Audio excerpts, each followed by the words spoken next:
Hello and good evening, everybody. It's me, Bo Shevasu. We are broadcasting live this beautiful September 2nd. It is 10:04 p.m. in the evening, at least here in the beautiful Pacific Northwest.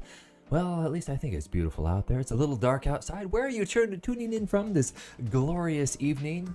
Enough of that. I'm not here to chit chat. I'm here to give you not only entertaining, but also content that is full of education. Today, I was actually just swinging by an online school where my children are attending. And my children have done online school before it was cool, before the whole COVID thing made it necessary for everybody to engage online. And there we were, and I just thought it was so amazing that they could capture this education from their home and engage with other students and other people, and then walk away at the end of the day with education, being better about themselves. So that's really the miracle of what we are both participating in here today is, they might be learning arithmetic and not necessarily PE. They have to do that on their own. That's like the only hard thing with online school is PE is a little weird, but they don't. They only take like maybe 2 classes online, and then the rest is subsidized by us, my lovely wife and I, as we homeschool them. And we travel all over the world, as evidenced by the fact that I've got all these things behind me. Yes, I've traveled all over the world and collected these things, over 33 different countries. I've been brought to me into these countries through my nonprofit film studio. I produce films for other nonprofits. So a lot of places that I go in my travels, I test these things out in the field. And so what makes this influencer channel unique is, like, let's say, for example, the first thing right down there is this bungee cord used for drying clothes. Now, a lot of influencers, not meaning to throw them under the bus, but they'll hold up something and say, hey, here's my tea and here's my teacup, and they just kind of point to it. Or maybe they get the package and then they read the back of it. Or worse yet, maybe they might even show the Amazon page itself and they don't even own the product. Goodness no, I am here to actually show you actual outside of the studio B-roll, real footage of me using this, like this bungee cord that is half the price of what I last saw it to be. I actually have this special software that allows me to look at analytics and see what the price has been for the last 6 months, year, more than a year. And these websites are publicly accessible, but I have some powerful software that I really drilled in deep. And this one, this Kolong's bungee clothesline is absolutely the best possible price out there. So if you do any kind of traveling and you get tired of hanging your swimsuit up on the railing, or maybe you're backpacking, this bungee cord essentially extends out. And I'm going to show you exactly, but not here in my cold, dark studio. I'm actually going to show you out my garage where there's plenty of room to, yeah, that's what makes this fun. That's what makes this exciting. You guys actually get to see this B-roll for yourself. I'm not here to oversell you on anything because I'm going to show you how these products actually work. How cool is that? But first, as with any exciting show, we need a bumper, don't we? Roll it.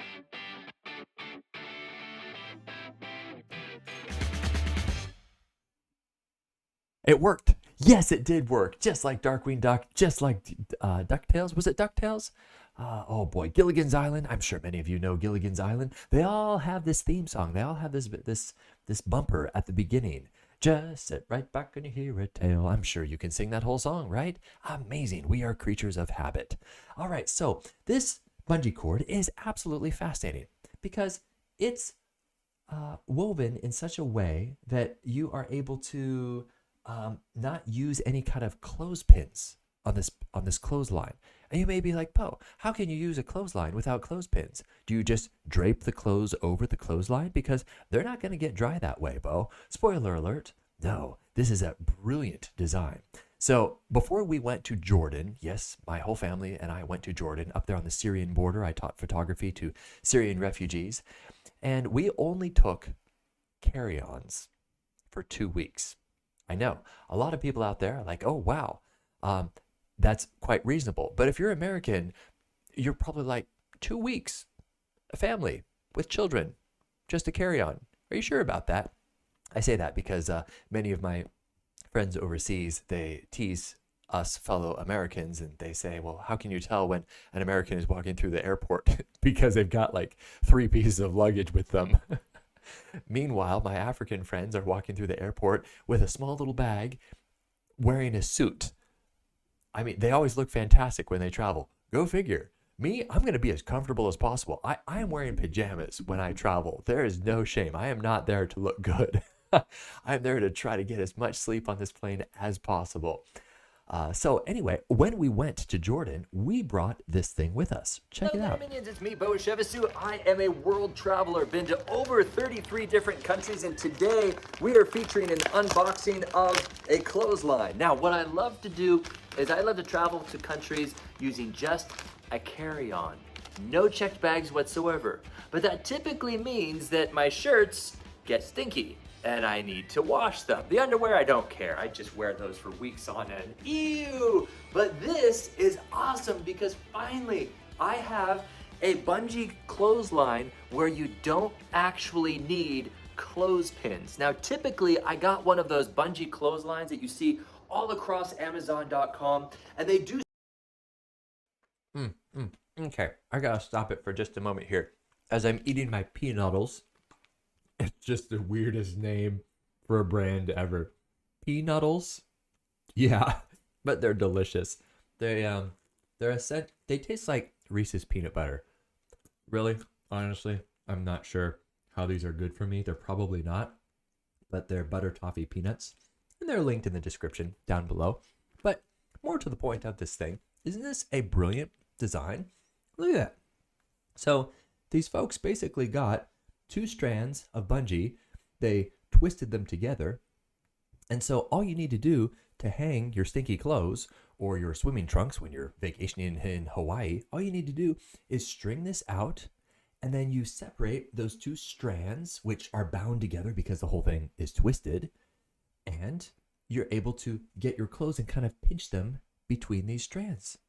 Amazing, huh? Stretch out nicely. They're very versatile. You can put them in pretty much any hostel or any kind of hotel room that you're in and effectively do laundry there. Or if you're in a foreign country and they don't actually have dryers, a lot of countries don't, especially I just got back from Jordan. I don't think there's one dryer in the entire country.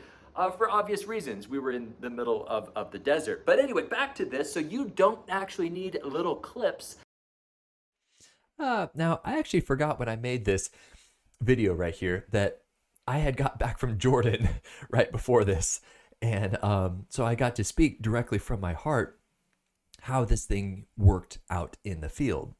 And I think that's what's so fun about this is that I use these things, I make videos on them, and then I publish them.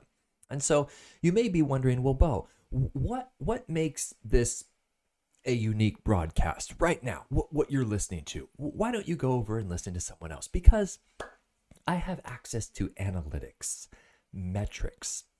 And as the great Jeff Bezos once said, you may have heard of the fellow, not trying to suck up to him here because I'm live streaming on his website.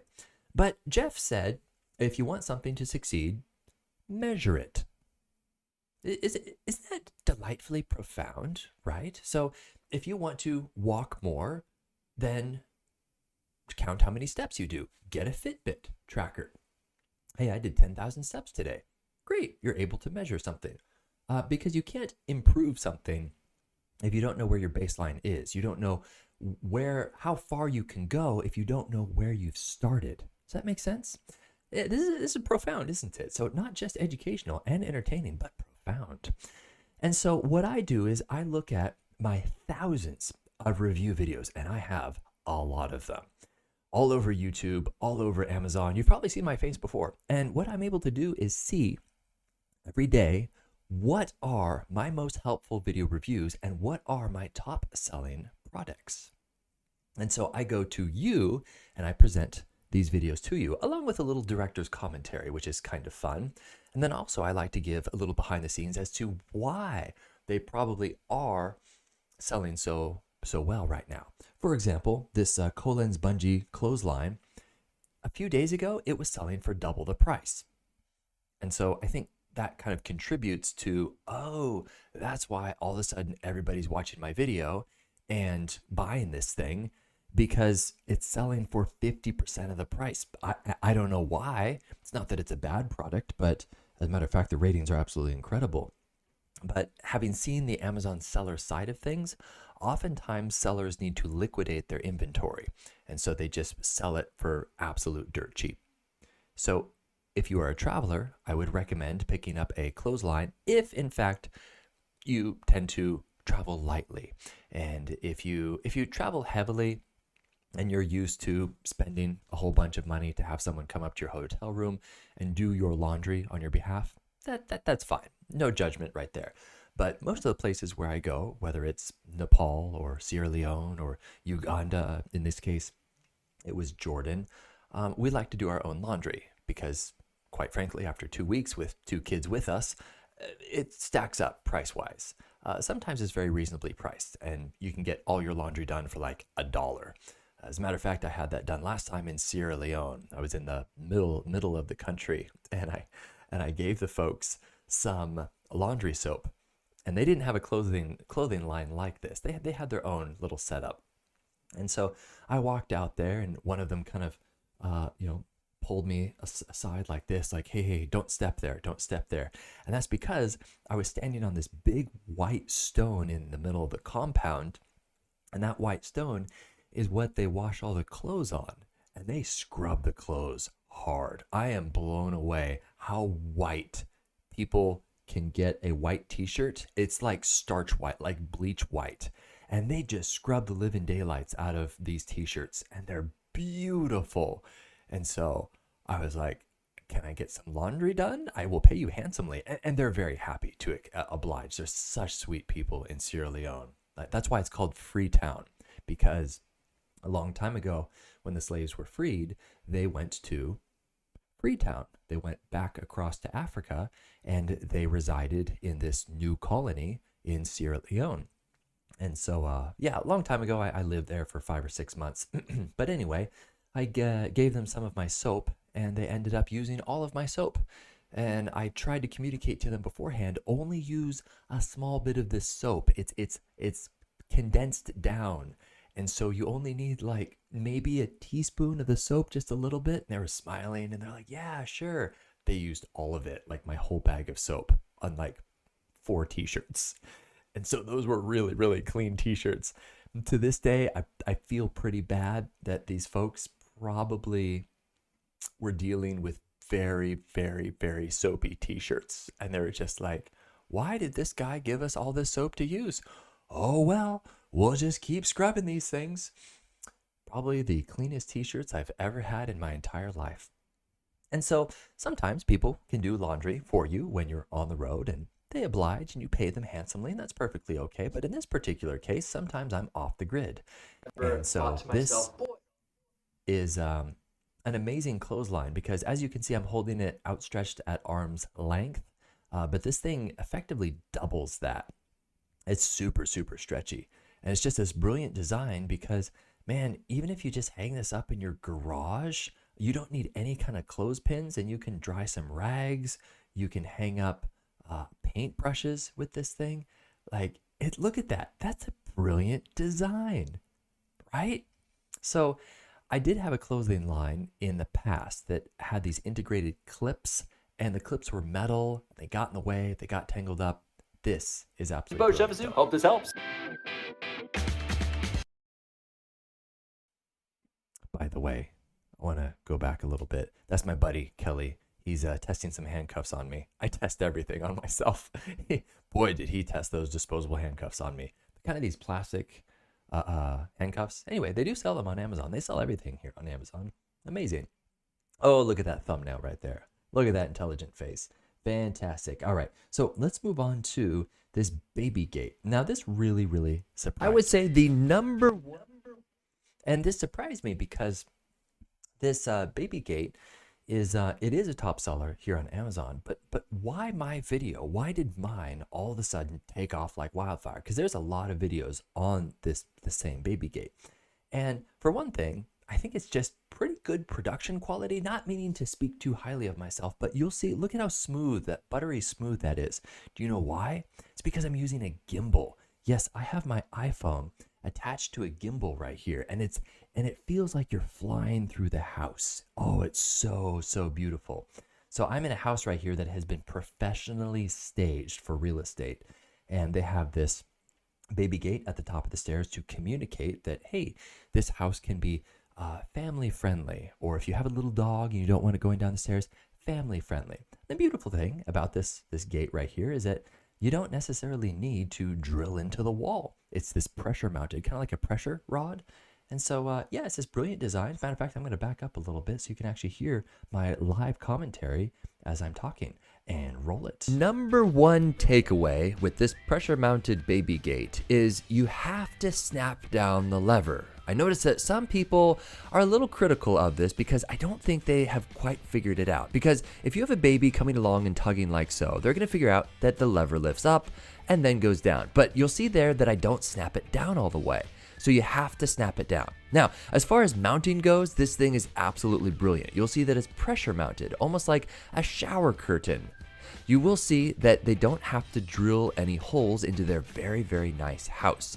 They're actually selling this house, and the last thing they want to do is go and drill holes that they're going to have to spackle over and paint over later on. But this will definitely suffice to keep your little baby from going down the stairs, or to keep Fifi, your puppy, from going up the stairs. Overall, it's very good, but you just have to make sure it snaps down. Hope this helps.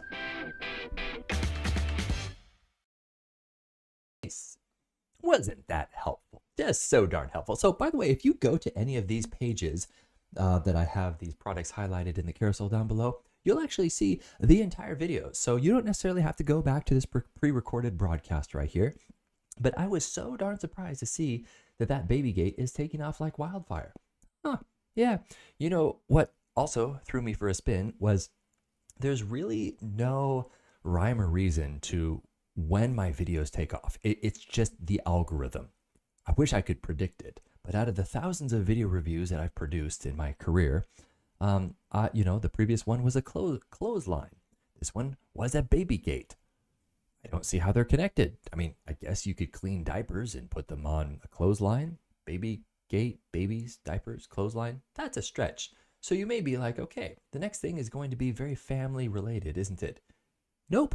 It's a nail gun. I just actually want to show you guys what this looks like from a professional roofer's perspective. Obviously, it's nice and flat on the tip right there, so you've got your shingle slapped down and it slides along. But what differentiates this from a lot of roofing guns out there is that you actually see there's an elevation guide right here. So you get an Allen key, you screw that, and you can slide it back and forth.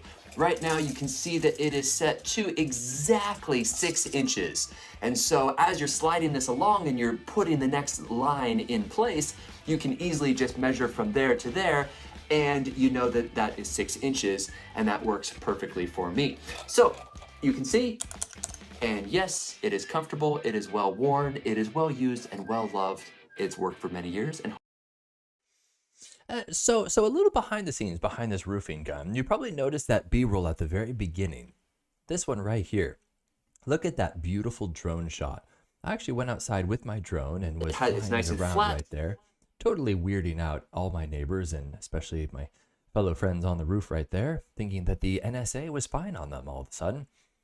But the cool thing about this roofing gun is that a lot of people, when they go to shop for a tool, we get a lot of commercials, don't we? A lot of white noise out there. And so I think, this is just a theory, but I think that's why influencers are taking off. Now, some influencers are paid off. I'm not paid for any of these videos. Like for example, this roofing gun right here, no company contacted me and said, we'll give you $400 to feature our roofing gun in your live stream, which there's nothing wrong with that. Some live streamers make a living that way and they have to buy groceries somehow. So I'm not going to shame them for wanting to highlight a product that they're being paid to highlight. But for me, I make money elsewhere. And so for me, I just get a lot of joy out of showing a well worn and used product that's actually still working and that has been used by professional roofers out there. And so the beautiful thing about this is that, you know what? It's not a commercial. Because let's be honest, when a commercial comes on the radio, what do? You turn it off, right? It's just white noise. It's this mattress sale, buy, 90% off liquidation. I turn that's just obnoxious. Or when I go over someone's house, I don't know how they can stand having the TV going on in the background. I know some people like that. Some of you guys might be watching this as white noise in the background. And that's therapeutic. You just need something to block out, maybe. I don't know. But for me, I get really distracted with flashy lights. And so if I'm making dinner, I can't have the TV on. I don't know how people can do that. But if you can do that, mad respect. But for me, I just get way too distracted. So this roofing gun right here is worked for these professional roofers, and it worked for me and may in fact work for you. By the way, yes, I do have my Abraham Lincoln beard right there, because when I went to kiss my wife with my upper lip beard right here, she pushed me away and accused me of being a Wookiee. By the way, let's see if the automatic subtitles translate Wookiee. They do. Wow. I think there's 2 E's at the end. Is there 2 E's or 1 E after Wookiee? Somebody go Google that for me and make sure that my auto translation closed captions is actually translating and transcribing Wookiee. Anyway, so that explains the beard right there. I have many phases of facial hair. And also, this is one of my favorite t-shirts. My buddy, I actually talked about this in a live broadcast elsewhere, but my buddy bought this t-shirt for me, and it says, Jesus saves, which he does. He saves not in more ways than one, especially when it comes to eternal life. Absolutely. Do you know where you're going when you die? I hope so. If not, I have the answer for you. Yes, it is Jesus after all. All right, but I'm not here to preach at you. I'm here to tell you about materialistic products and items and to try to manipulate your emotions into buying a roofing gun. No one's going to buy a roofing gun from this, are they? I don't know. If you do, it's a great roofing gun. Worked for professional roofers, and it's very, very worn. Matter of fact, I also did another video on another roofing gun. It's got tar all over it. It is so sticky. And I'm surprised that that one's actually not selling more than this one, because that one is beat up. That one has clearly bitten on hundreds of roofs. I think I'm getting a pea nuddle stuck in my throat. That sounds so inappropriate. Pea nuddles. Yeah, as a matter of fact, if I were to hide, do I actually have that in my carousel down here? I do. Pea nuddles, butter toffee peanuts. What branding expert thought of pea nuddles? Beats me, but they're delicious and they're crunchy. And I've also have some delicious drink here in my modern classic teacup right here. These double-walled teacups are so cool. They are so neat. I've actually had this for years. Dishwasher safe, and you can see actually how much cream you put in coffee or tea to see if it's strong enough or not so strong, instead of just looking at the top, which a lot of cream can kind of sit and reside on there. And they are just so epic looking. So for the longest time, we had just these, bootleg coffee mugs that we got from thrift stores or gifts, for example. You know, those coffee mugs you just kind of accumulate over the years. And I think we finally are becoming adults because we're getting rid of some of that stuff and we're getting like the same kind, which makes it very convenient for doing dishes because, oh, this is a special mug that has a shape like a gnome head, and you really need to scrub inside his beard to clean this mug. It gets kind of annoying. But when you have one cup that is uniform, it's very convenient. So I feel like an adult that we're actually graduating to something more uniform. But it's delicious, and it keeps your hot drinks insulated so it doesn't burn your fingertips. Back to the nail gun we go. I think you've heard enough about the nail gun. What shall we cover next? Oh, do you guys want to see a car wreck? Of course you do. Don't worry, Amazon Live moderators, no one was hurt in this footage, which is why I'm showing it. And so this right here is a dash cam video of my wife, my lovely, lovely wife. She's driving along here and someone tries to pull out in front of her. And this, ladies and gentlemen, is why you need a dash cam. Roll it. Oh, this makes me wince every time. Oh, right there. Yikes. Hello, everybody. It's me, Bo Shevisu. I want to give you some real-life footage from the Z Edge dash camera. As you can see, it did, right there. Man, every time. It did withstand an actual car incident. In this case, you can see this kid tried to pull in front of my wife. She was going the speed limit. She tried to apply the brakes, but as you can see, he was totally in the wrong. I don't know why he thought he could have made that. Don't worry, everybody was relatively okay. The EMTs did have to show up and check out everybody because there's quite a bit of speed behind this. But the point of this video is, yes, this dash cam does work. Absolutely get a dash camera. Even if it's not this particular model, it will definitely save you. This kid could have said, no, it wasn't my fault, but I showed the State Patrol guy this footage and it was very, very clear. So that was a really fun experience. Yes, I'm going to describe a car wreck as fun because get a dash cam. Oh, that squealing of the tires just gets me every time. So when the police officer showed up, our state patrolman, more specifically, he showed up, and it's funny how quickly people who cause accidents, how quickly they become honest when you tell them that there is dash cam footage of the entire incident. It's magical, you guys.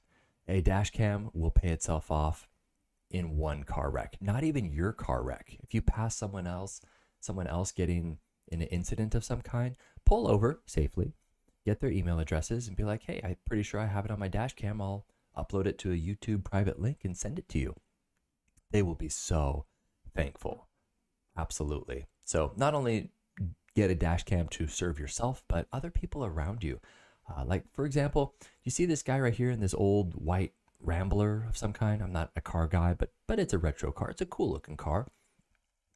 He didn't stop. The van behind, they didn't stop.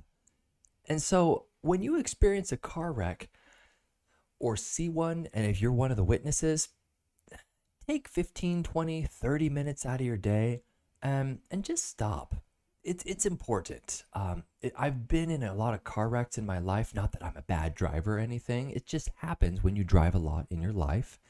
And I'm surprised that the number one response that I hear from people is, I can't stay. I have some place to be. And it's like, well, yeah, why do you think everybody else is out here on the road? They're like joyriding.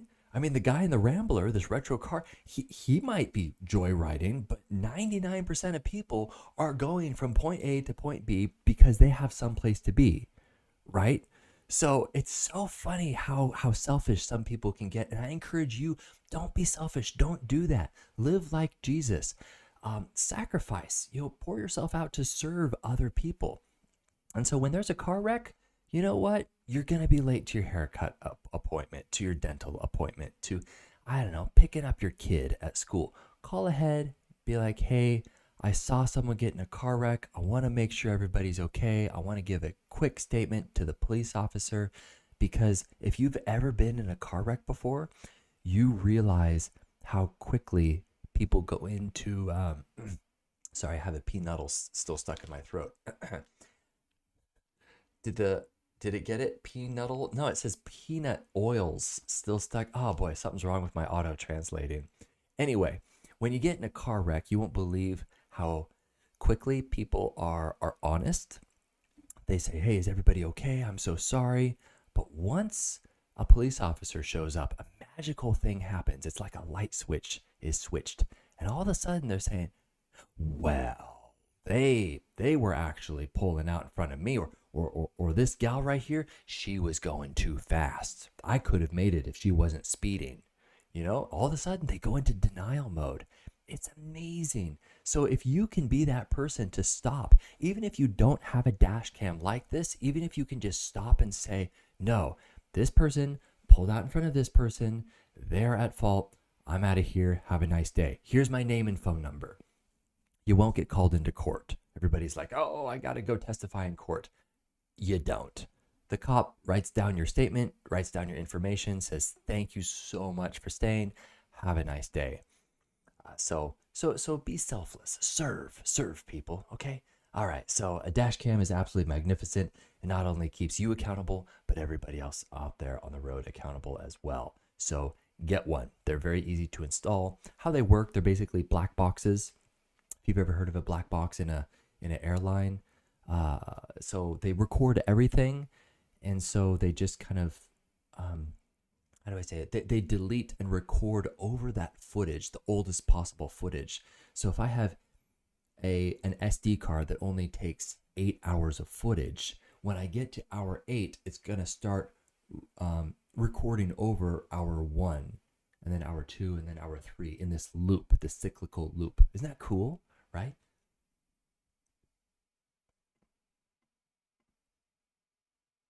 Amazon listing, wondering what in the world does this actually look like put together in a real world home. So no, this is not a commercial. Not here. That's my classic tagline. This is not a commercial. That's because I don't like commercials. I haven't watched a commercial, I don't know, in 5 years, which is really funny because you can argue that I do commercials for a living. Not necessarily here.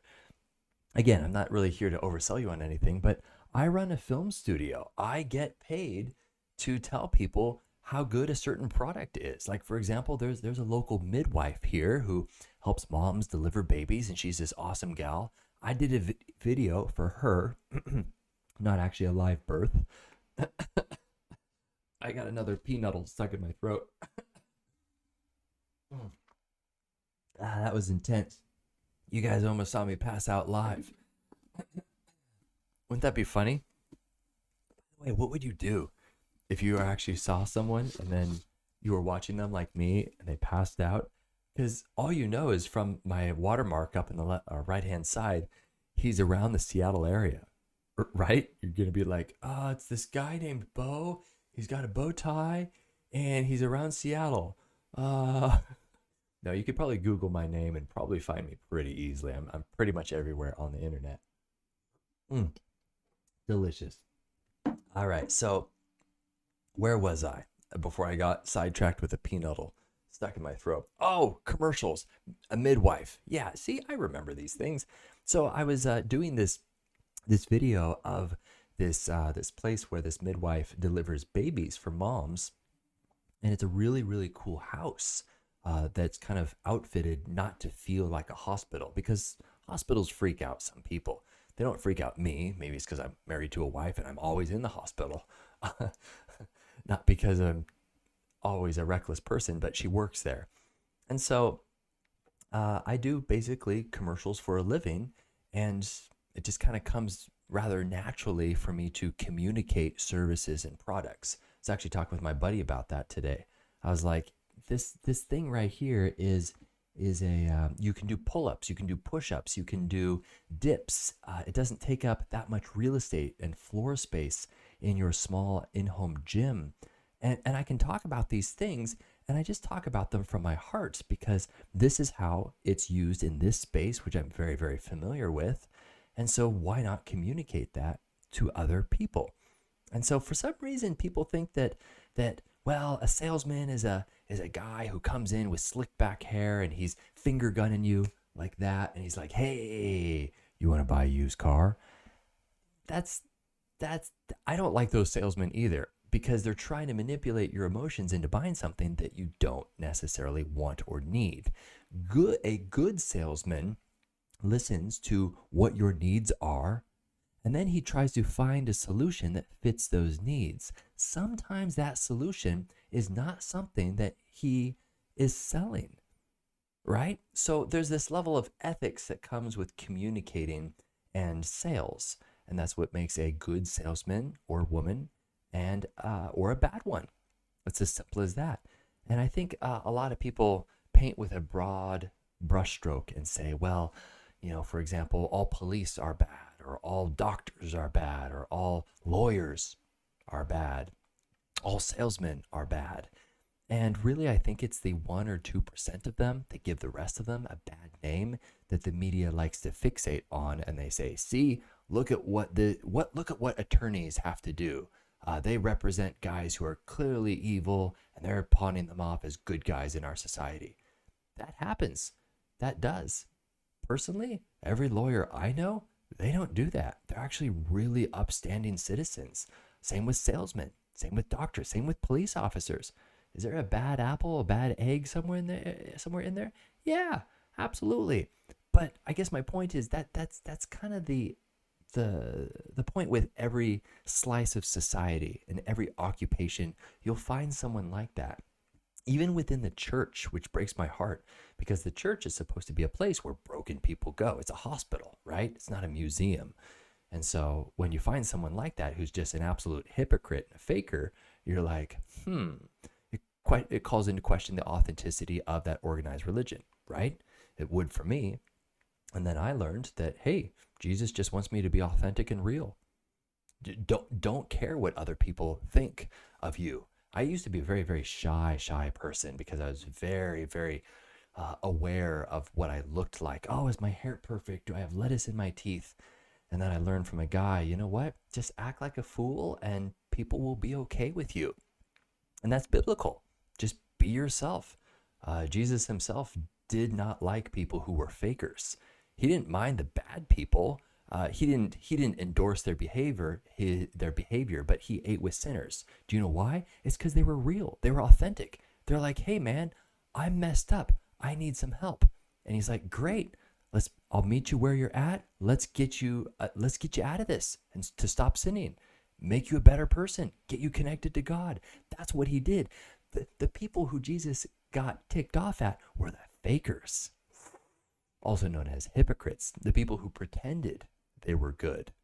Isn't that interesting? Very, very fascinating. That was a revelation, so to speak, that I had a little while ago as I was reading the Bible. I was like, wow, Jesus actually was okay with hanging out with messed up people, which I am. But once I pretend that I'm not messed up and I've got my act together, that's when he gets a little ticked off because he knows that you don't have your act together, right?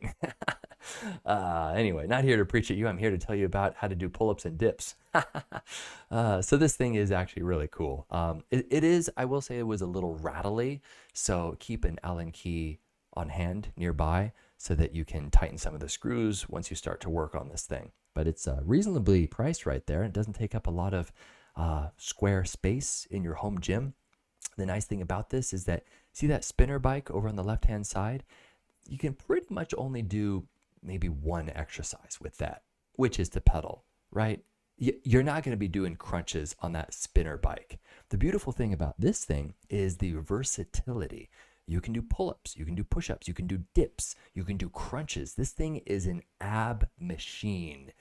It hurts. As a matter of fact, you can see like some of the footage, the B-roll kind of up there. See in the upper right where I'm trying to do these push-ups. I just have long pants on. I was just like, I'm going to give this a try. So really not great workout attire.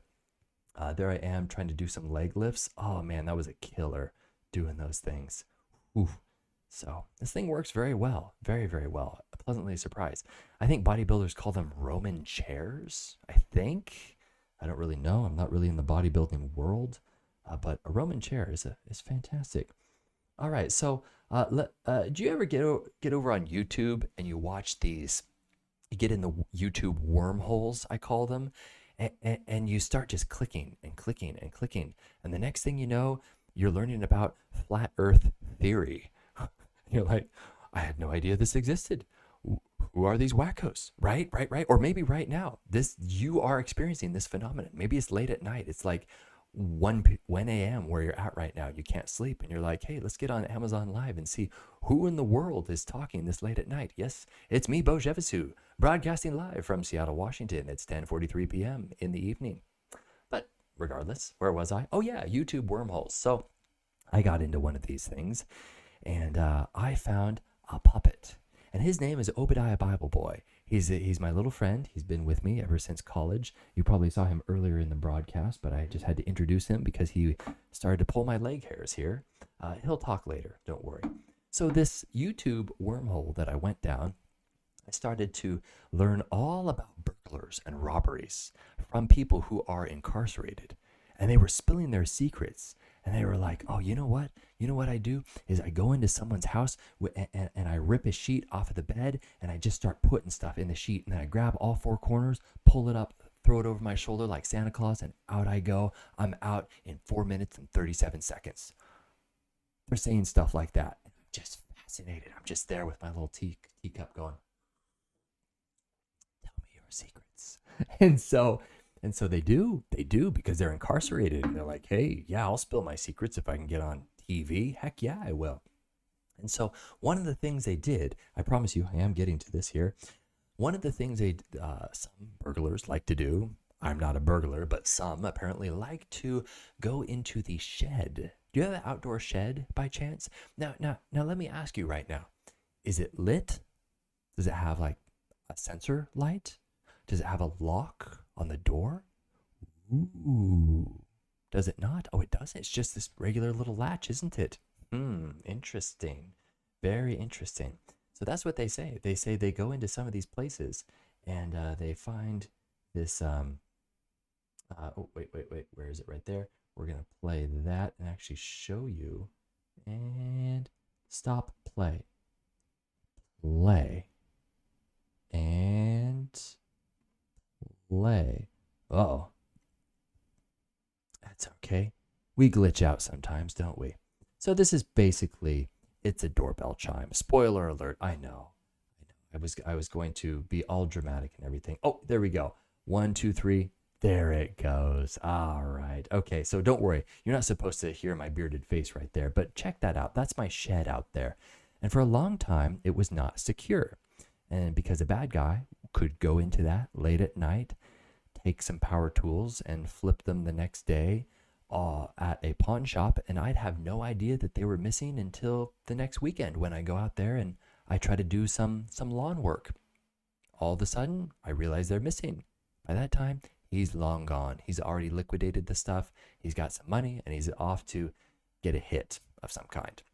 So this is an absolute wonderful item to have because this doorbell chime you can hook up to your shed, for example, way out there, and it connects to a little receiver that plugs in to your house. As a matter of fact, I can see where I had it plugged in before down here. Now I have it actually plugged in upstairs where the whole house can hear it. And this thing is cool because it almost sounds like a doorbell chime in a gas station. You know, the quintessential ding dong when you walk in. This thing is brilliant. And so put this on your door somewhere. Put it on your garage door. It's okay to hear it chime. It won't bother you. However, I will say that in this video on this actual product, it's rather difficult to pair. So if you have difficulty, just watch my video. I do a step-by-step how to pair this thing to the little door module that mounts on the door jamb and the door. When it opens up, it disconnects, you know, like a conventional doorbell chime. And then once it disconnects, it sends the signal to this device right here that you see plugged into the wall. And you can have a whole host of different chimes. You can have William Tell play. My daughters were having so much fun finding the most obnoxious of chimes. But now I have a very pleasant chime.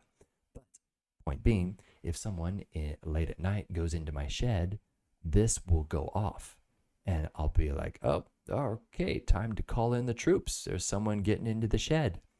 If in fact they do. I have lights everywhere now and cameras everywhere, and I have a lock on my shed. So they're going to have a difficult time even getting to the point of opening up my shed.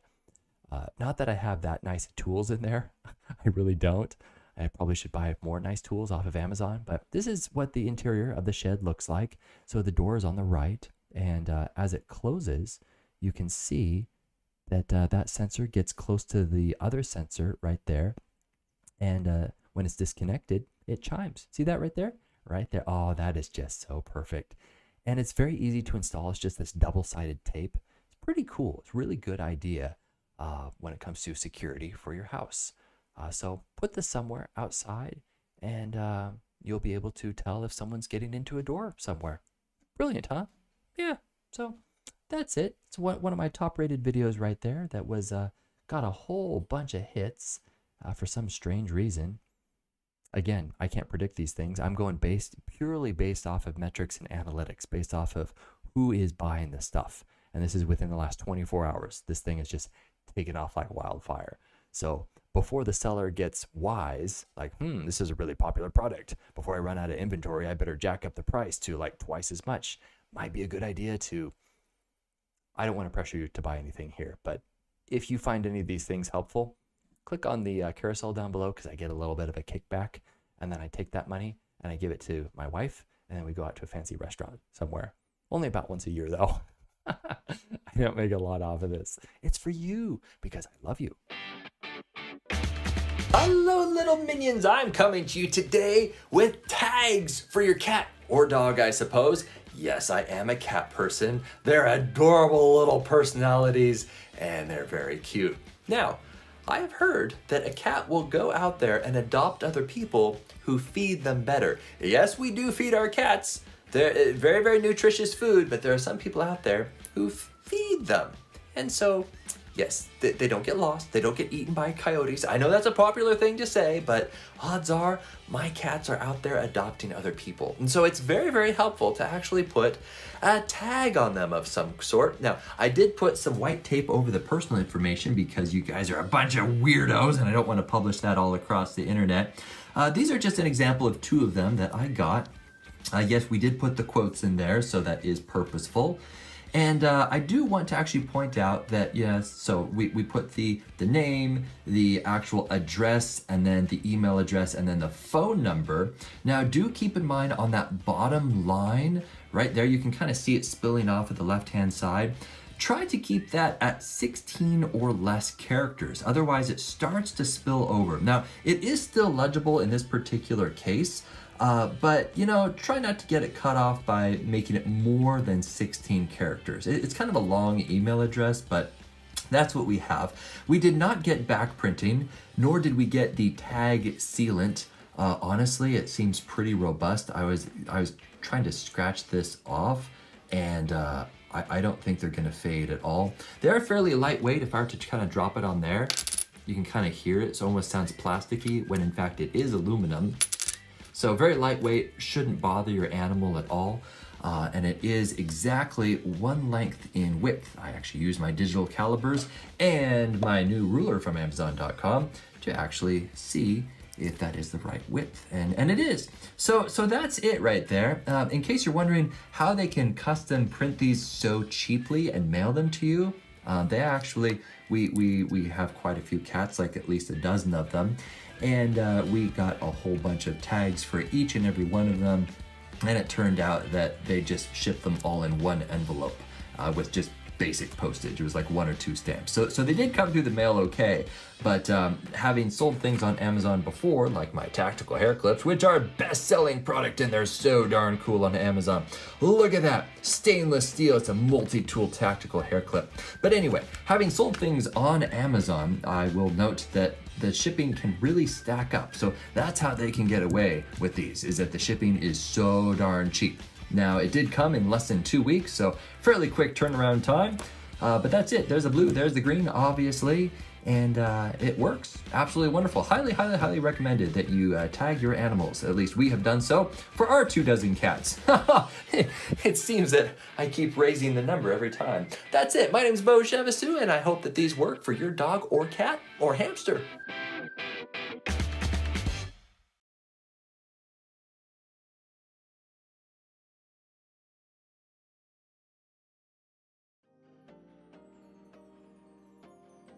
Right here, we got a big boy. Oh, I almost threw my back out picking up Lippy. This is Lippy. He's very fat or fluffy, can't quite tell which, but his name is Lippy because he's got a lip, or he's got like this little dot right under his nose. He's super chill. As a matter of fact, you can probably even see that he's doing happy paws as I'm holding him right there. So he's very shy. He doesn't want to be on live. There we go. Okay. Be gone, cat. Go eat something. Go kill a starling. Earn your keep. Yeah, they do earn their keep. So that's Lippy. He's very adorable and he's super chill. And he just kind of waddles around the house. Sometimes he goes outside, picks up some fleas. Ugh. Matter of fact, That's actually another one of my top rated videos is a flea treatment for cats. Yeah, go figure. But kind of gross to have these creatures going in and out of your house. I call them house otters. You should trademark that before I do. Isn't that brilliant? House otters. They are otters, but instead of in the river, they're in the house. Yeah. Anyway, back to the reviews right here. Oh, we already saw this, didn't we? Okay, so I wanted to give a little behind the scenes right here. So I am very, very familiar with seller rates, and it is amazing how much Amazon can take from a seller. And that's just how Amazon conducts their business. It's no secret or anything. They publish these things. But in order to sell something on Amazon, like let's say, for example, these people who create these pet tags, they have to pay $40 a month. No big deal, right? But then stacked on top of that is they need to pay a percentage of everything that they sell. Okay, that makes sense, right? Amazon has to, okay. But then they have to pay that percentage that goes up during Christmas time because there's more demand on the warehouses.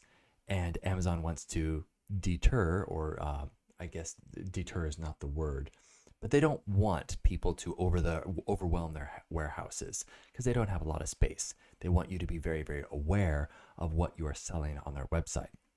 So they charge a bit more. And then they charge for shipping. The shipping is not cheap. And so these people, I think they've cracked the code. And this is why they can afford to get around some of these fees, because they are not actually buying shipping off of Amazon.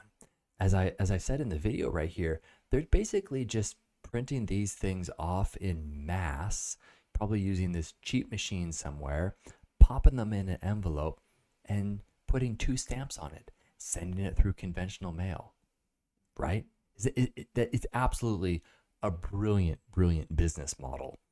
So they avoid, otherwise, if they had to purchase shipping through Amazon, at minimum, it would be $3.40 to ship from Seattle to Portland or from New York to Miami at minimum, because Amazon assumes that you are selling or shipping a large package, whereas these people are like, you know what, we can purchase our own shipping and get away with pretending that it's an envelope with a letter in it, and all we need is a stamp or 2.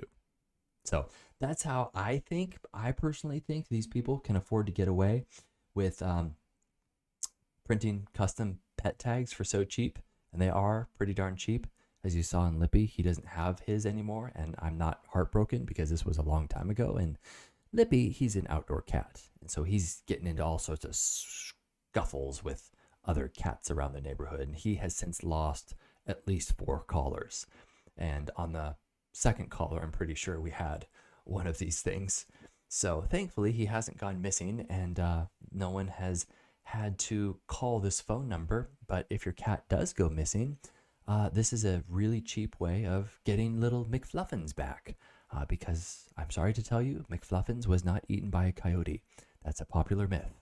I know everybody says, well, oh, such and such was eaten by a coyote. And unless you live on a farm where coyotes promulgate throughout your entire property, Mr. McFluffins was probably just fed better by an elderly woman a mile away. And Mr. McFluffins just decided to adopt this lady. And I say this not from hearsay, but I listened to a radio broadcast of a pet detective. Yeah, we're talking like Ace Ventura level pet detective. And this lady said that exact thing. She said, when I get called in to find an animal, I pretty much just look in the immediate vicinity. I put up signs and I talk with people. And sure enough, the animal is really, really close by. And she says, you won't believe how many people say, Polly got eaten by a coyote. And unless you actually see evidence, they probably did not. I'm really sorry. I know it's a dramatic, glamorous way of Polly going to that great cat heaven in the sky. But Polly probably just adopted someone who fed her expensive fancy feast every day instead of the dry kibble that we feed them. Hey, I grew up on a farm. That's what I do. Yeah, a farm. I sort of grew up on a farm. We had chickens and sheep. Would you call that a farm? You probably would, wouldn't you? So anyway, we had some cats, and cats are absolutely hilarious creatures. So the interesting thing about these video reviews right here is there's a lot of variety in this broadcast, a lot of entertainment value, because I'm not forcing you to go through only cat items or only kitchen items or only exercise items. And those other influencers, those broadcasts, they are interesting because sometimes I like themes, but this theme is basically what is selling the most. I go based off of metrics. And these things that are being sold are not necessarily on Amazon's top seller list. You can go over there and click on that, but more often than not, that's a manipulated list that they purposefully put things on there. Like a DJI drone is like, hey, Jeff Bezos, we're about to launch a new drone. Can you put us on the top seller list? And he's like, you only have like 3 reviews. And they're like, we'll grease the tracks with a little something, something. And all of a sudden, wow, everybody sees a DJI drone everywhere. Isn't that funny how that happens? So for me, I go based off of metrics that I personally glean from Amazon. And I'm able to see, like, let's say, for example, this personal alarm is selling like hotcakes. Why? Well, let me show you a video. Today we are going to be testing this ear-splitting alarm with our little cat Chocolate. It's just such a soft little... No, I'm not gonna do that. I'm not some kind of monster. Let's go ahead and pull this guy. Now do keep in mind, this actually takes quite a bit of force to pull this out. So if I were to just kind of wag it, kind of like this, let's say it's on some keychains, it's not gonna pop out. It's not like this is magnetic or anything. So here we go. 3, 2, 1.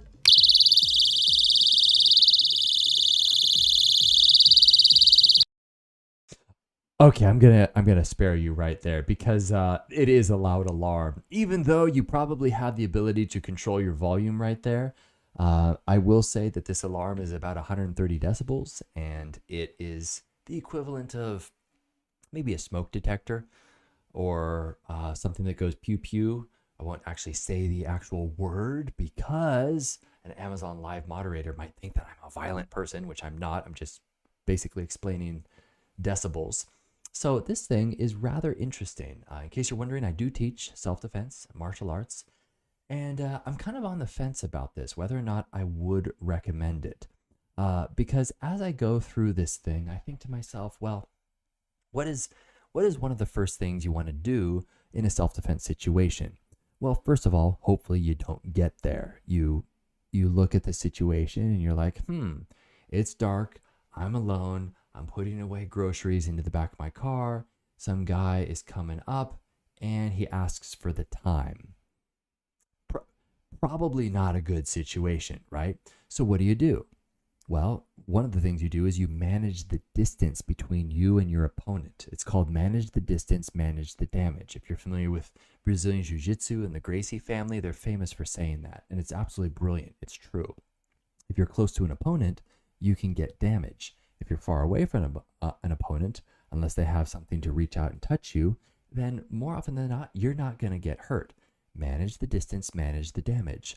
So I look at self-defense objects through that lens. And if I were to have something like this, in order to deploy it on an opponent, I would have to be very close to them, right? I mean, that's how these things operate. If I'm cutting up carrots, I can't cut up carrots 10 feet away.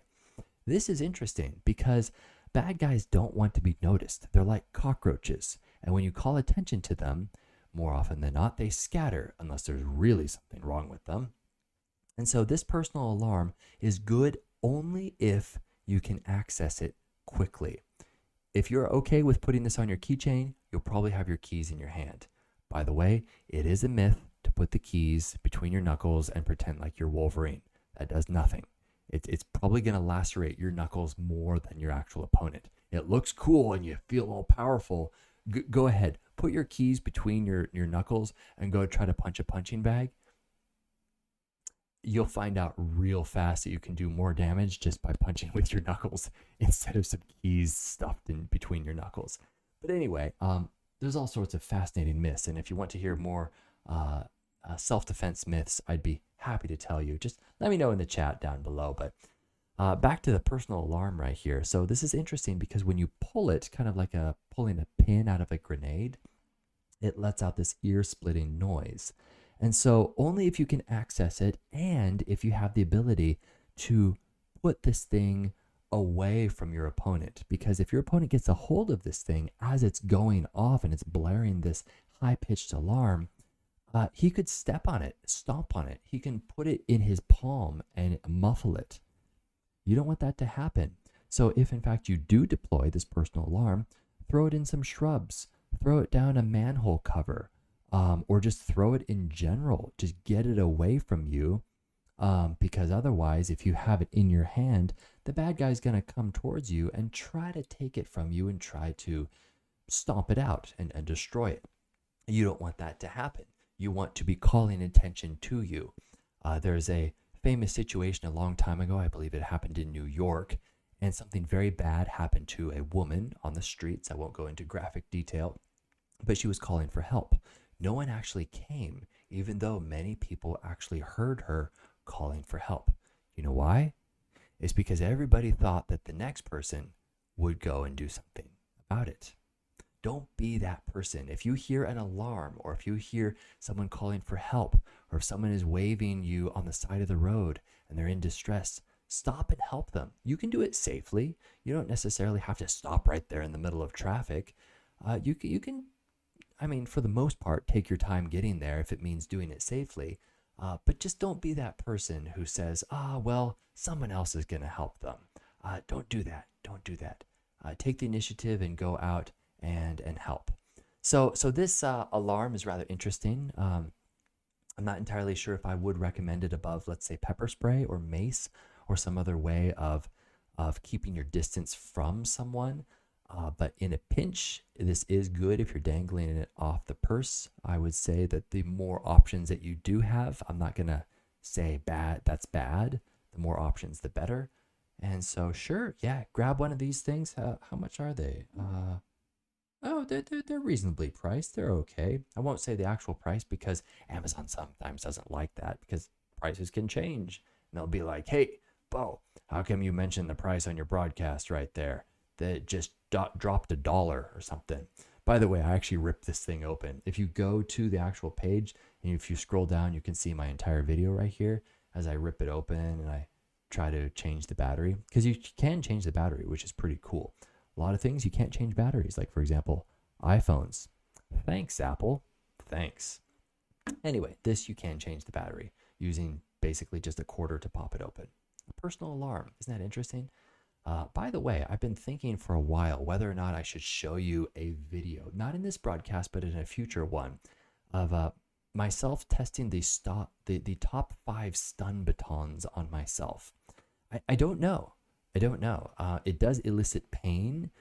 I wouldn't say there's violence involved, but I guess that's up to the Amazon Live moderators as to whether or not testing a stun baton on myself is considered violent. I don't know. But that is my top viewed video on YouTube. And spoiler alert, I do sound like a Muppet screaming when I get hit with the hardest of these tasers. Technically, they're not tasers. Tasers is like a trademark, but they're called stun batons. You've probably seen them before. They kind of look like phones, and you push the side, and they go zzz, and these little sparks come out. And if you've been watching this video, this broadcast right here, you know that I don't recommend getting anything that you have to be close to your opponent to deploy. That would include stun batons. Get some pepper spray. You can be 10 feet away from someone, even in an enclosed space, and deploy that thing. And man, believe me, all of a sudden, people are not thinking about attacking you. Nope, not at all. Isn't that fascinating? Okay, so what's next here? Oh yeah. Oh, how to clean your barbecue grill.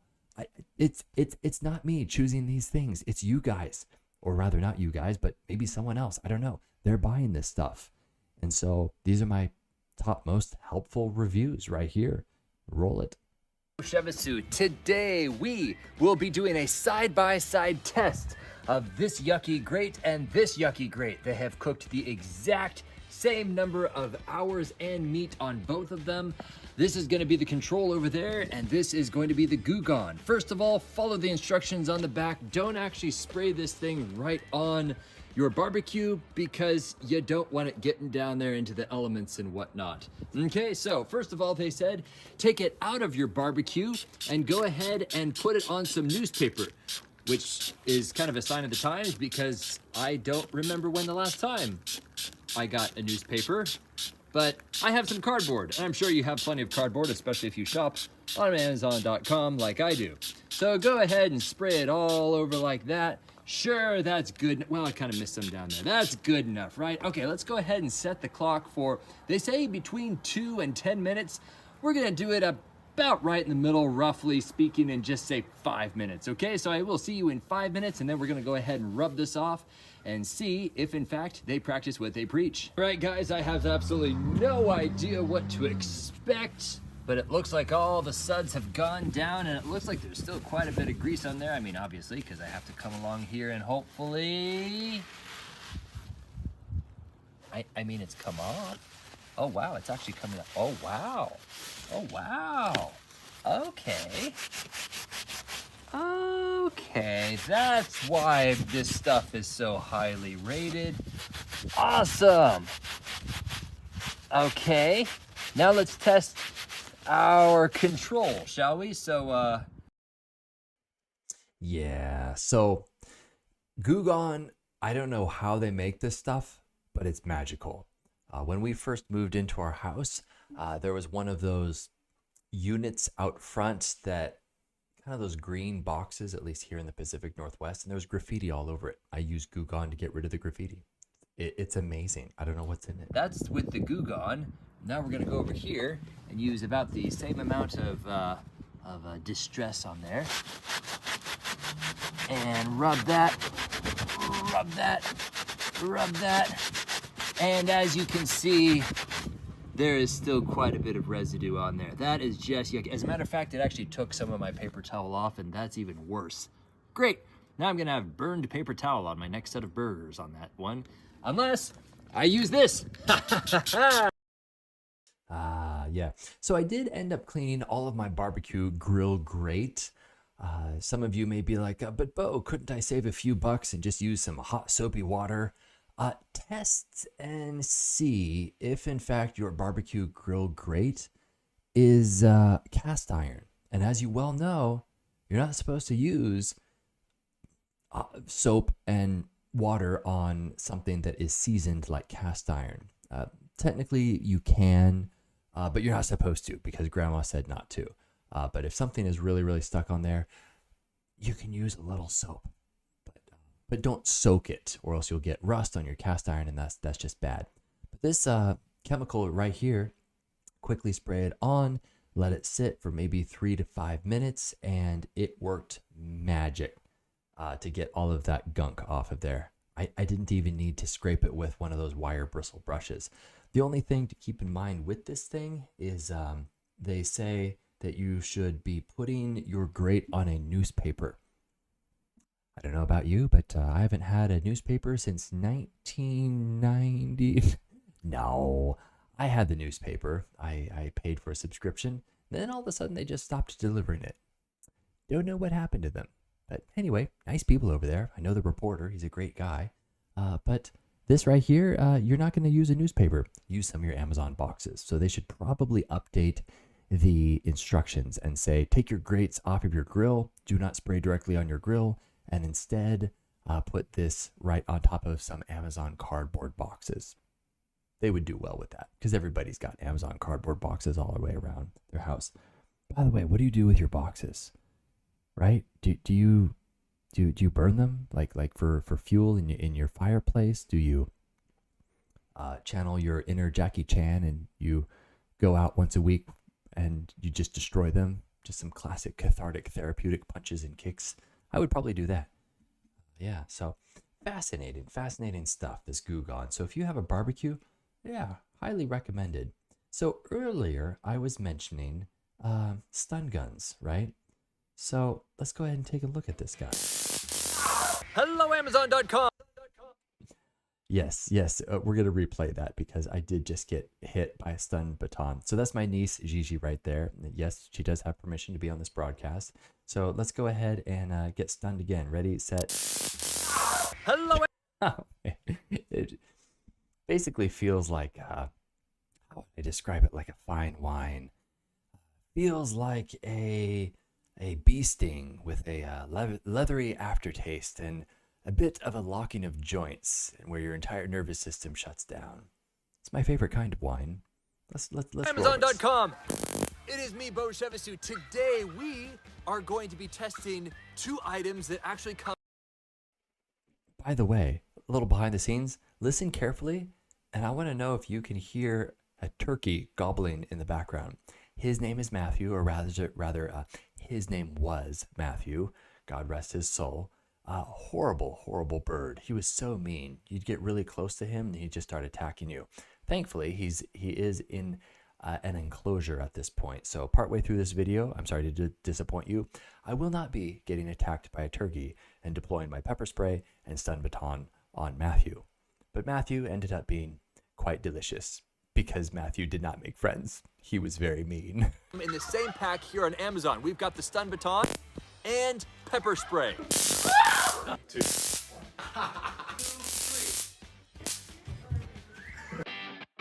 Okay, so we are here with Gigi. We actually teach and train self-defense, and so she's very familiar with grappling. However, today she is going to show how to use this stun baton on her uncle, me, yours truly, Bo Shevisu. I really don't like doing this. Already my palms are sweaty because it's not pleasant at all. But I put my life on the line so that you don't have to.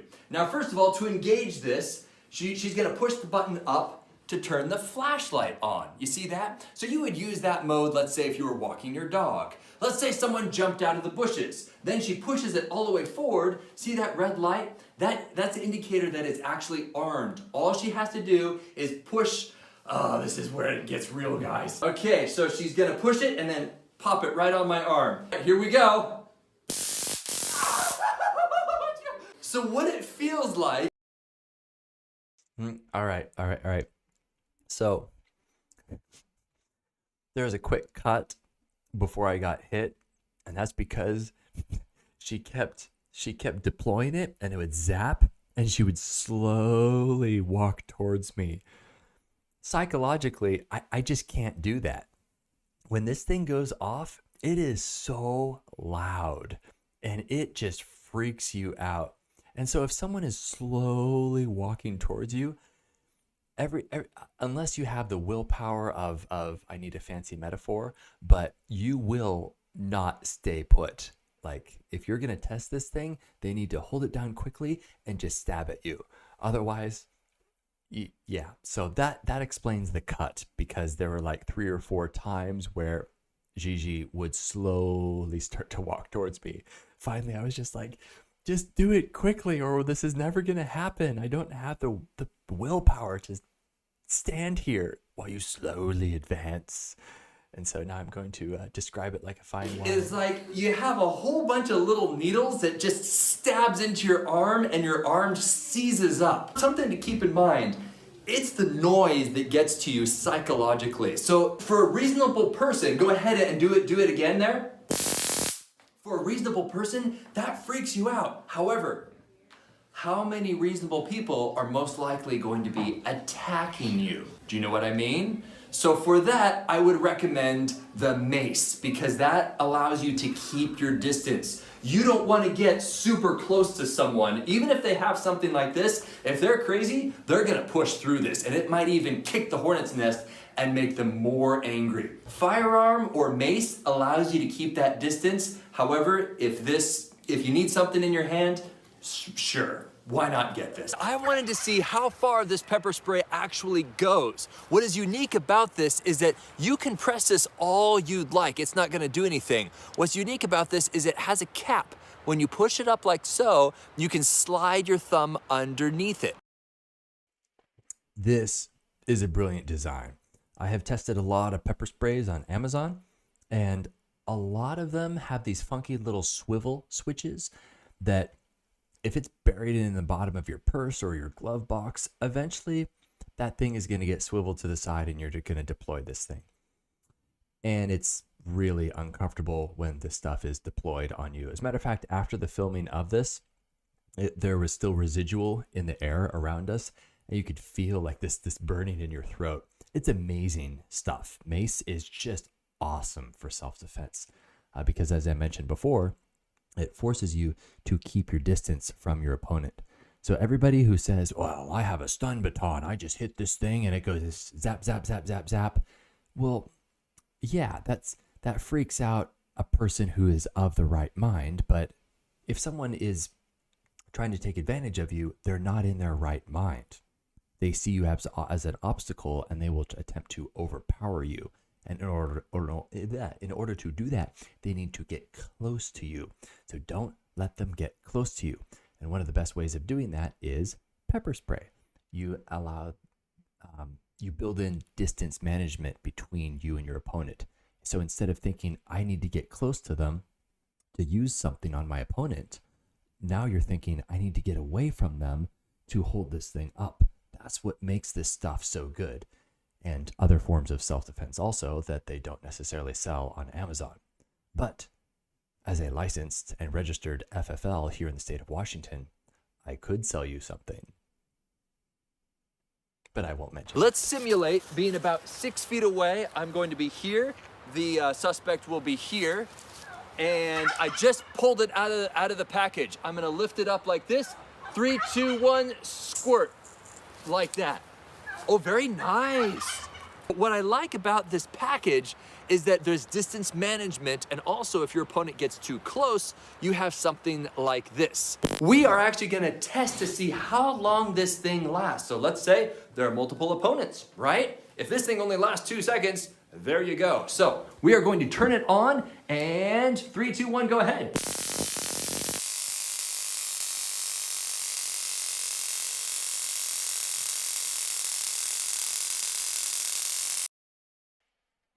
That's a creepy sound, huh? It's just kind of freaky. By the way, I wouldn't recommend actually holding it down this long because it can get really hot on the tip right there. And odds are if you buy this thing, you don't want to ruin it. So probably don't hold it down that long. So anyway, then I have some commentary right here. And on friend Tom, when we had it done on ourselves, it felt a lot worse because they actually counted down and we knew it was coming. So psychologically, it trips you up.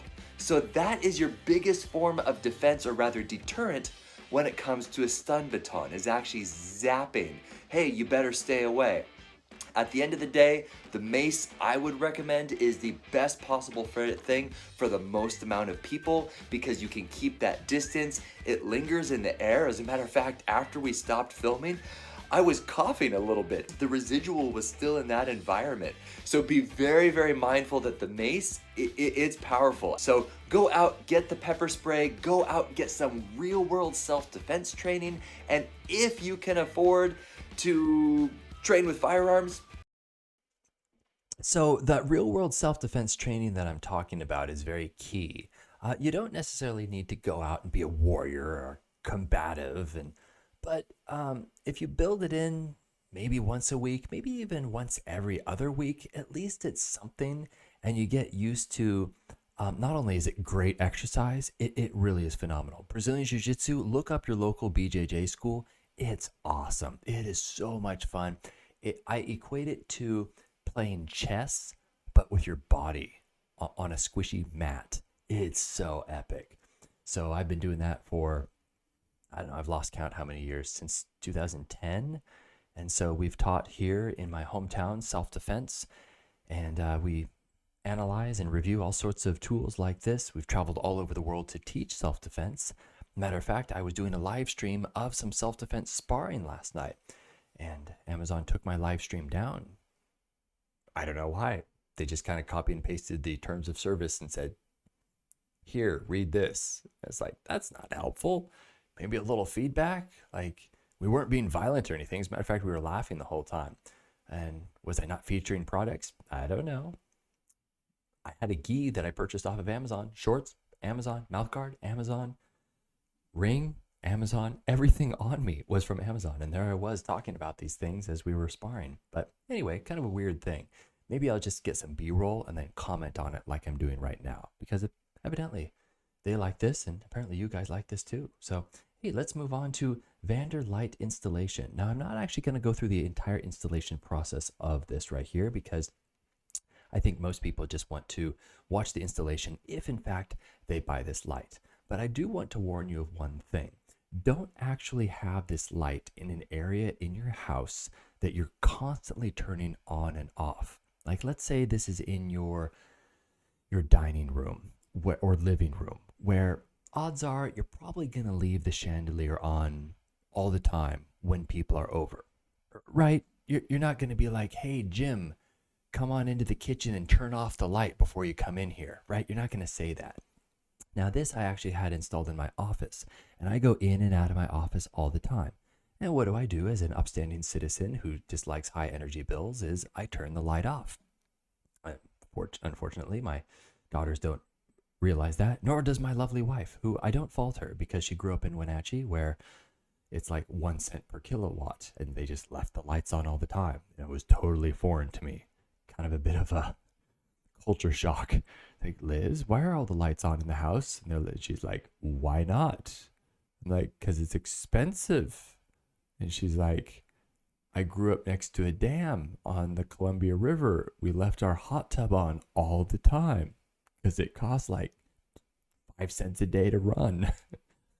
Something like that. It was ridiculous. So anyway, back to the light right here. So I turn off the light. But this one caused a little difficulty because it has like the fraction of a second delay to turn on. We're talking like a quarter of a second, which for some people, that's no big deal. But when I'm running into my office real quickly to grab something like my martial arts bag that I'm looking at right here and running off to do some BJJ, I don't want to turn it on and be like, and pause for just a second. And then the light turns on. I kind of want it to be instantaneous. So this is not an instantaneous light. It looks cool, but if you leave it on all the time, it'll work great. But if you're going in and out of a room, like don't put this in a laundry room where you're turning this on and off all the time. The delay is just going to annoy you, believe me. So that's the nice thing about these reviews is that, yes, I do show you the installation process of this entire thing. If you click on this in the carousel below, you can go and see the video that I have on the page itself. And I show exactly how each of these rings are installed. It's basically like an IKEA product, and it's fairly easy. Just attach the white and black wires to the 2 wires that they include. And actually, my daughter is filming this right here. This is funny. She's doing great. She's a little kid. I was just like, "Hey, kid, can you hold the camera for a moment?" She did. It was really decent of her. But because I didn't know if it was going to work, and I was like, "Let's turn it on in 3, 2, 1," and it turns on. And yeah, I wasn't sure if it was going to explode. I'm like, "Yay!" Because hey, look, some of these things are built in overseas factories. I don't know if it's going to work. It does work. It's just there's that slight delay. And that's the only thing I want to make sure that you know before you buy this really cool modern chandelier light. It's really cool looking, isn't it? Yeah, it's neat. So each of those circles are kind of on different layers. So it's not just one flat 2-dimensional layer. It's like 3D, and they're like spilling on top of each other. And you can orient these lights in such a way that they are your own unique design. It's really cool chandelier. It's very modern. It doesn't swing everywhere either. I can't stand chandeliers that swing, mostly because when I'm leaning over the table, I hit my head on it. It's like, man, get me a chandelier that just butts up against the ceiling, please. So this thing is pretty cool. Yeah. All right, I have 3 more fun reviews that I'm going to share with you guys. This one right here has to do with escaping your house in the event of a fire. Fun, huh? That's right. So this is a fire ladder made by Kitty, I don't know, but this has been one of my top sellers for a long time. And I think it's because I give some advice in here that hopefully could save some lives. Not to say that I'm a firefighter or anything like that, but just the fact that a little kid can't deploy this thing, which I didn't know until I actually bought this with my hard-earned money, and I realized, wow, my 6-year-old can't deploy this thing. If I put this in her room, she's not going to be able to put this on the windowsill and escape in the event of a fire. So check it out. However, there's some vital hints, tips, and tricks that I need to pass on to you guys. Before you even start this video, before I show you the demonstration of how this goes together, you need to practice, practice, practice, because I was going through this with my kids. I was surprised to find a few things that they couldn't quite do, like pop out the screen or even unlock the window. It's a heavy window, or this is a surprise. Due to the design of this thing, once it's in position, look at this. See, this gray tab, you have to pull that, which deploys that ladder, unfolding it all the way down like an accordion. However, I can reach it. I'm an adult. But for a kid, Penny, who's 6 years old, she couldn't reach it. Lucy could barely even grab it like this, even while standing on her sister's back to try to access that. So guys, this may not actually work for some people. I almost wish that the design, they made it a little shorter, like up here, so that the kids could actually grab that deployment rip tab and pull it, instead of all the way down here. They're doing this and they can't quite grab it. Their arms are just too short. So I hope they do some design changes here. Hello Amazon.com, it's me, Bo Shevisu, coming to you today with a cat that's fleeing the room because they sense that there's flames, there's fires in the house. So first of all, what you need to do is drill, drill, drill. If you expect your kids just to pick this up and remember how to use it, they probably won't. There's a lot of variables that you can't anticipate when you go to deploy something as simple as this design is, which I'm gonna show you how it's mounted. Things like closing the bedroom door so that when you open up the window, it's not creating a draft. You're gonna have to coach them on some things like this. Another thing to keep in mind before we even set this up on your windowsill is there stuff on the windowsill? If your kids are like mine, they have stuff stacked all over the place. It's a messy bedroom.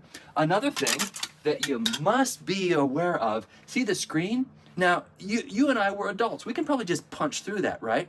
If it's a little kid, like our 6-year-old, she might come over here to pull the screen off, and look at this. This just popped right off. It's a brittle piece of plastic. That tab, you can no longer pull this and disengage the screen. Okay, so you're gonna have to maybe show them, look guys, you're gonna have to really put a lot of weight into this without falling out the window. That is very key. So if you want to actually watch the rest of this video, you're certainly welcome to. I won't show you everything here. Sorry, I have a pea nuddle stuck in my throat.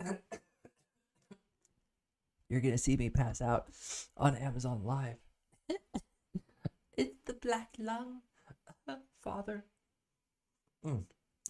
So this fire ladder is pretty cool if, in fact, you have a place in your house that is separate from the rest of the house. If you already have multiple escapes from your bedroom, you're probably going to be okay. This thing does work. It is a one-time use, which surprised me because I wanted to drill with this thing with my daughters.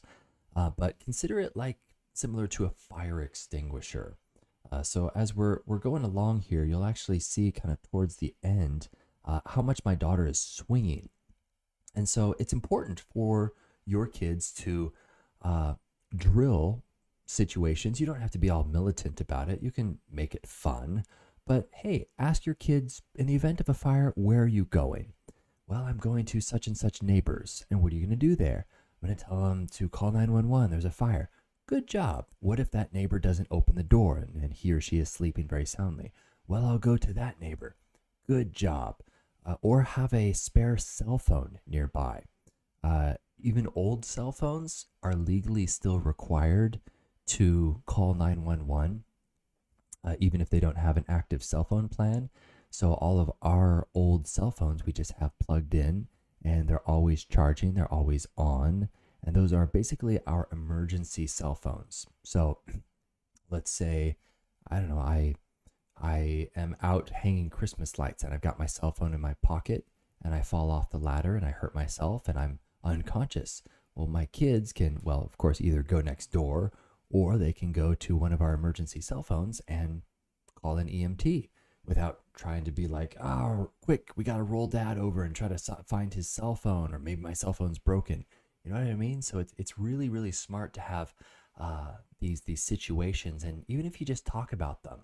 What do you do in the event of an earthquake? You won't believe how many people don't know what to do. I stand in a doorway. Do you? I get under a desk. Okay. I get under the kitchen table that's just huge. Ah, that's awesome. Okay.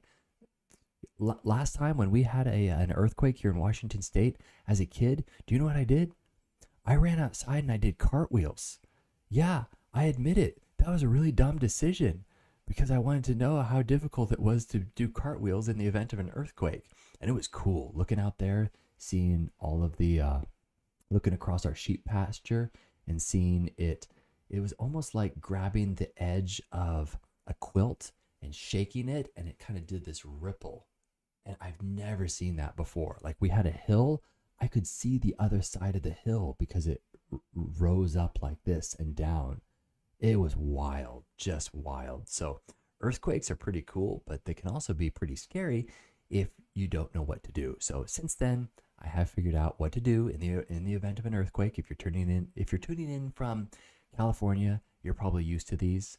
As a matter of fact, we were in Peru doing some mission work down there this a couple months ago, and they're so used to earthquakes. But what I found when I do my travels all around the world is in the event of an unexpected situation, what do? You look at the locals because they're the ones who have lived through what's happening right now. Most likely. Sometimes there's something random and they kind of freak out. You have to adapt and call the shots. But you know, if there was like a little tremor of an earthquake up in the mountains of the Andes, I would look at the locals and they would just ignore it. They would just continue working. But one time there was like a huge shake and they all looked up and looked at each other. And at that point, I was like bolting for underneath the table to find some cover.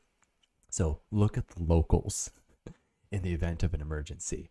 That was a really, really rough mission. Really rough. Really sweet people. But yeah, I run a nonprofit film studio and I produce films for missionaries and churches all around the world. Been doing that for about 10, 11 years now. I'm losing count.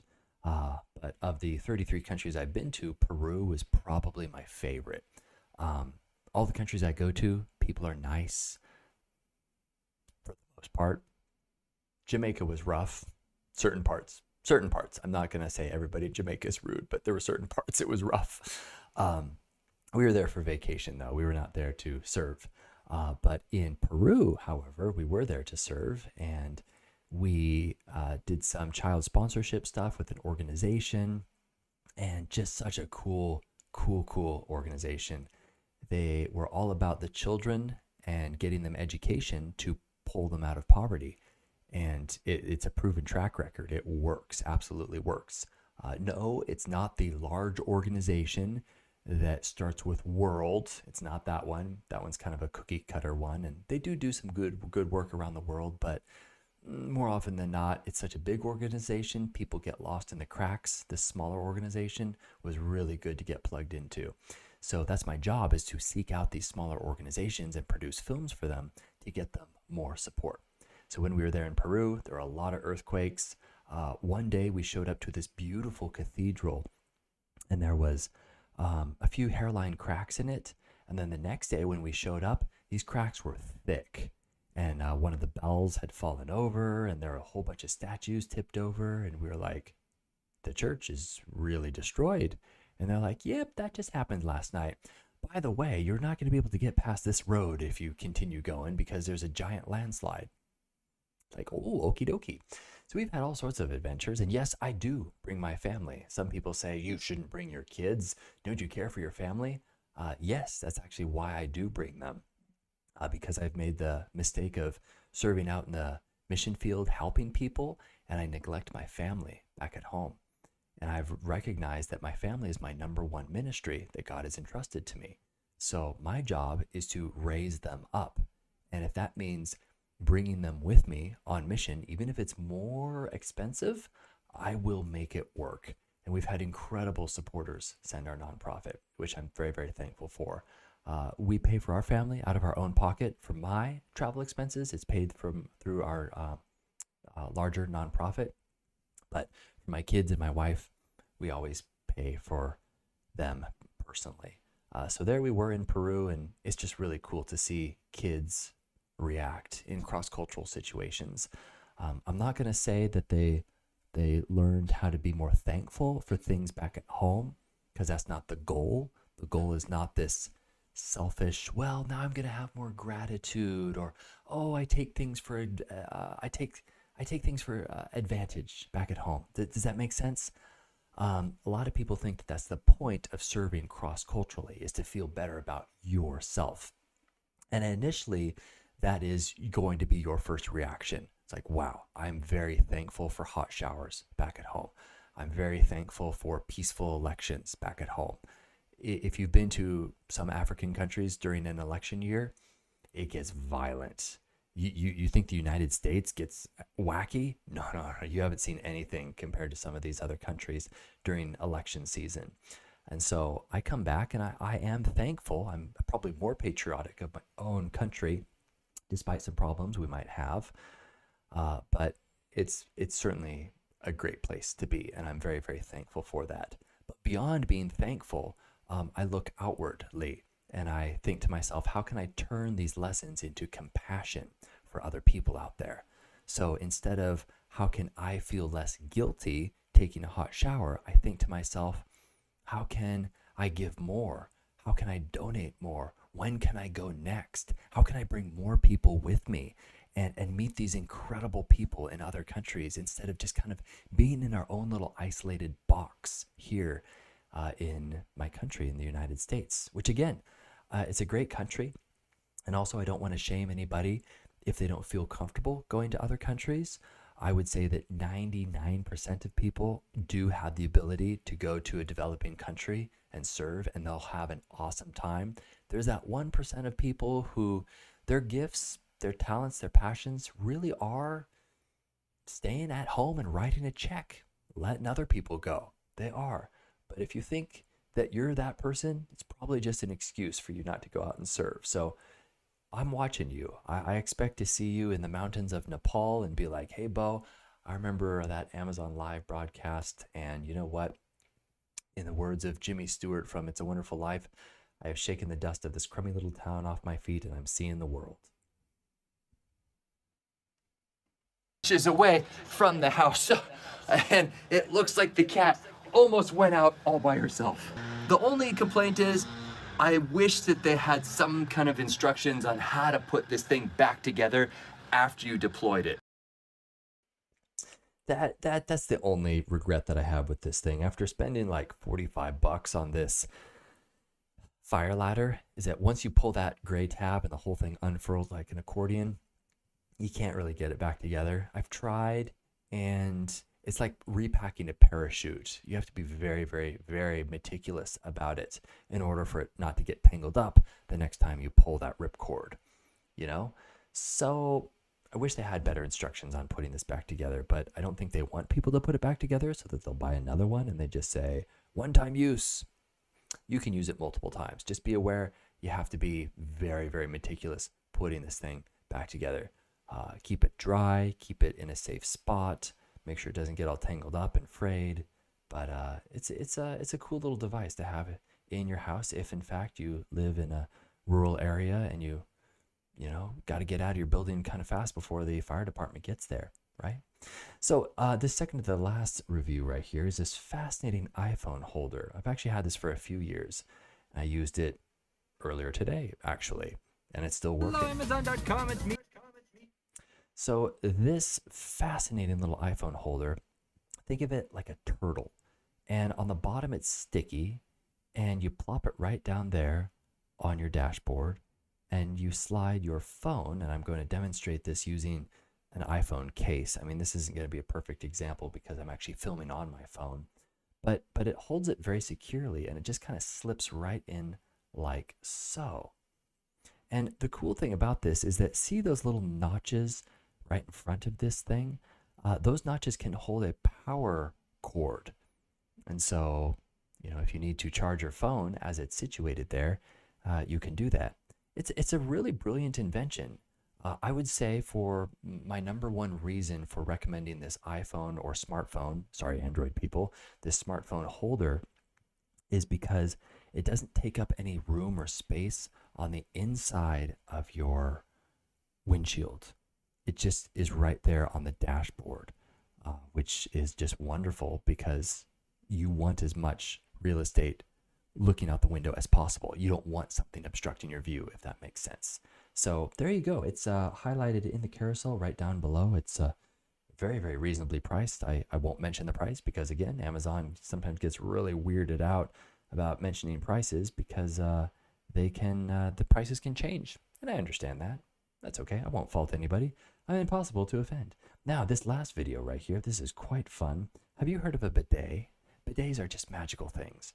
We first learned about these things in doing overseas travel, and they're just so refreshing. You might get really weirded out if you're like, oh man, I don't want a shower on my tushy every time I use the bathroom.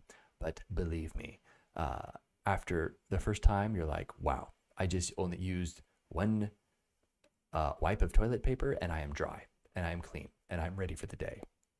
Highly recommended to get a bidet. They're very easy to install. So this little guy right here, don't worry, this is an appropriate video, don't worry. And so there I am describing the installation process. And by the way, if we were to skip back towards the beginning of the video, I slowly turn it on and it sprays right out and it gets me.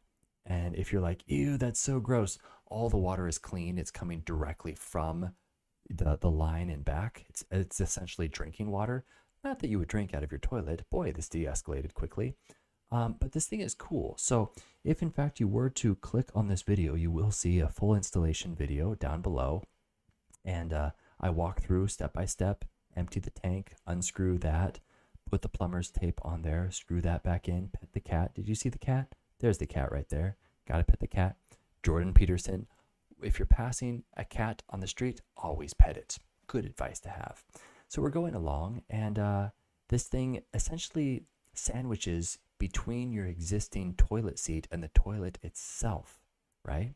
So all you have to do is once this is installed, you turn that little nozzle on the right-hand side, or I guess this would be your left-hand side, and it deploys the little sprayer, and it gets you nice and clean. It's absolutely brilliant. The only thing is this particular bidet, I would not entirely recommend. Since I got this bidet, I've tested 2 or 3 other ones, and I have landed upon the one highlighted in the carousel below. It's much softer. It doesn't spray you like a fire hose, which can be kind of a little uncomfortable, a little weird.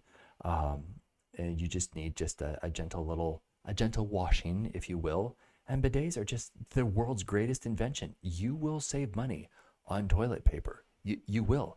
You will reach out to me and be like, Bo, thank you so much. This has been a life-changing appliance. This is so darn cool. Yeah, so bidets, where have these been all my life? They're absolutely incredible. Oh, I love it so much. So that is it, my materialistic little minions. Remember, this broadcast is sponsored in part by Tacticlips. Yes, these are tactical hair clips. They're multi-tools. They're 100% safe on the hair. And I have been through multiple airport TSA screenings with these things. Do you know why? Because they're not actually knives. They don't have a sharpened edge. Otherwise, they would cut your hair. They're just conventional hair clips that also happen to be multi-tools. And if you want to be the next MacGyver, next time you are gathered around and you are trying to open up a box, maybe it's a birthday of some kind, someone says, oh, does someone have a pocket knife? All you need to do is reach into your hair and you pull this thing out and boom, you have a raptor claw tip that will cut right through that packing tape. Incredible, huh? Now, obviously, I probably wouldn't wear it myself because I typically have a pocket knife in my pocket. But for someone like my wife, for example, when she's going to and from yoga in her yoga attire, she doesn't have a pocket to put a pocket knife in, but she does have hair and she does wear hair clips. So this combines the best of both worlds. It's a minimalist multi-tool that you can MacGyver yourself out of many situations, and it combines that into a design that essentially acts like a conventional hair clip. Amazing, right? So that is in the carousel below. If you guys want to check those Tactic clips out, they are the best possible multi-tool hair clips on Amazon. I've tested a whole bunch of others. They do come in different colors. If you have a blonde in your house, they do come in a blonde color. Or if you have a punk in your house, like a punk rocker, they also come in a cyberpunk rainbow color. It's kind of this oil slick. Does that make sense? Kind of when you wave it in the sun, it changes colors. It's really, really cool. It's just amazing. But I prefer the tactical black kind. I actually put this inside my baseball cap when I'm traveling in foreign countries. Fun, huh? And also, I've been snacking on my peanuttles right there the entire broadcast and sipping some of deliciousness right here through this double-walled teacup, which makes all beverages look so darn cool. And of course, my little friend Obadiah Bible Boy, he's been over here in the corner, and he's been. Oh, hi there, Obadiah. How you doing? I'm tired. You suck. Okay, don't judge a book by its cover. I promise you, his heart is good, but he can be a little snarky, and especially when it gets this late. So I'm gonna let you guys go. I look forward to you guys joining in our next broadcast tomorrow. By the way, quick little spoiler alert. I think tomorrow I will be able to apply for the A-lister, which means I would be featured on the Amazon homepage. I am just 5 purchases away from someone buying something that I recommend. And if in fact they do, no pressure, of course. I'm not here to oversell anything, but if you like a product, click on something in the carousel down below. It gives me a tiny little kickback, and this would be the next level, actually the highest possible level of being an influencer here on Amazon. And I may in fact be featured on Amazon.com, like the homepage itself, if in fact I can get to the next level. It's all because of you guys. So I'm appreciative of you, of the 2,100 followers that I have, which sounds really weird. Like, why would you follow me? But it's essentially like subscribing. It's free and it helps with the algorithm, and it gives me a little bit of a kickback because Amazon then emphasizes my broadcasts.